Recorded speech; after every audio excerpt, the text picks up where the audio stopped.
balikan ko lang yung nangyaring sequence. What happened was, 3 positions, 3 escapes, 3 submissions.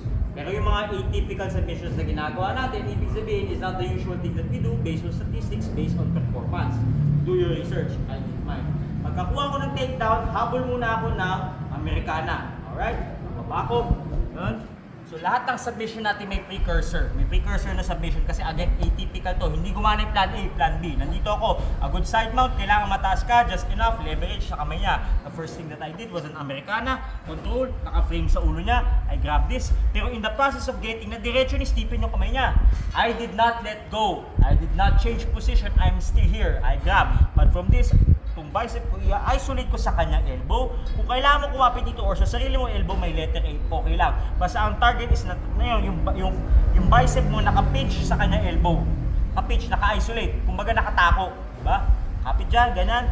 Kung kailangan mo i-ano dito, kapit dyan. Para lang mabuo mo to. From this, baba ng ulo, parang motorsiklo, angat.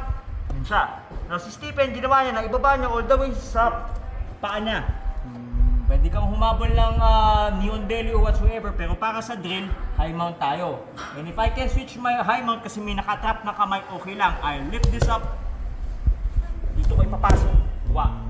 Alright? Now, hindi maganda high mount ko. Yung high mount kaya pang gawing higher. High mount tayo. Wow. Hindi siya komportable. For this drill, again, every submission has a preposition. The preposition to my submission is an Americana still. Paano natin ginawa? Hindi ko pinuwersa, buong katawan ko, binaba ko. Okay? Nasa yung ball ko, kinuha. Ngayon si Stephen, tinutulungan niya yung sarili niya, dumipensa. Okay lang. Yung puwersa niya, ako binababa, siya dinadala niya sa kanan. O di bigay mo. From that position, grab this. Sa ilalim, pasok to. Ito importante, yung leg mo naka-pinch in sa kanyang tricep at elbow nakatrap. Grab his own shoulder, therefore I have assembled this triangle.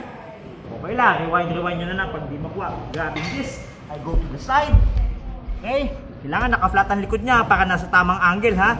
Hindi pa sapat to. If I could grab my own leg, yung triangle namin from an isosceles becomes a right triangle. Kung mali ako, okay lang, lagay nyo naman sa comments. Wow, pang content na talaga. Bakit? Kasi, pag umaanggulo ako, wala na ako sa balikat, doon ako pupunta, nasa leg na, nakadikit pa na maigi. So far so good. Now, pag nakuha ko na, I grab this, I'll drive my neck in, my bicep inward. Hinga, pika. Yun siya. And depends on Stephen dito, he's gonna drive his elbow towards my neck by the help of his palm. Good. Susubukan niya i-orient yung puwet niya papunta sa akin. Good. Take my back. Buwa, huksin. Yeah. Good. At dahil drill to, napunta na siya sa back. Ito naman tatakasan natin. From this position, as I mentioned, may preposition sa submission, nahabol muna siya na Rene Pichuk.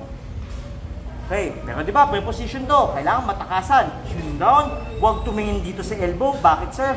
Kasi pag tumingin ako sa elbow, lalo kong binibigay yung jugular vein ko. Ito ko titingin. Kung hindi sapat, ay wala naman tayong gloves, grab this. Sige, sige pa mo. Enough for you to look here.